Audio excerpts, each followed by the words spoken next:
भंडाऱ्यातील जवाहर नगरच्या आयुध निर्माण कंपनीमध्ये स्फोट झालाय। या स्फोटात एकाचा मृत्यू झाल्याची माहिती समोर येते, तर मृताचा आकडा वाढण्याची भीती व्यक्त करण्यात येते।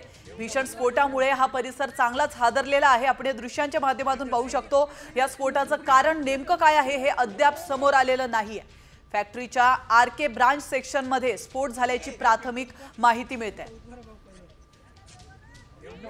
तर आपण या दृश्यांच्या माध्यमातून पाहू शकतो, अतिशय भयावह हा स्फोट होता आणि या स्फोटामध्ये एकाचा मृत्यू झाल्याची माहिती मिळते आहे, तर अनेक जण जखमी देखील झालेत। त्यामुळे मृतांचा आकडा वाढण्याची देखील भीती व्यक्त करण्यात येते।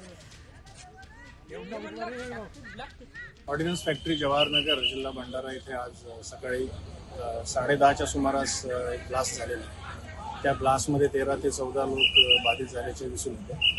त्याचं सध्या आमचं बचाव कार्य या ठिकाणी सुरू आहे आणि आतापर्यंत 6 व्यक्तींना आम्ही बाहेर काढले। त्यातली एक व्यक्ती मृत आढळली आणि 5 व्यक्तींना आपण उपचारासाठी हॉस्पिटलकडे पाठवलेलं आहे। बचाव कार्य अजून चालू आहे। आणखी 7 ते 8 लोकमध्ये या डेब्री खाली दाबले असण्याची शक्यता आहे।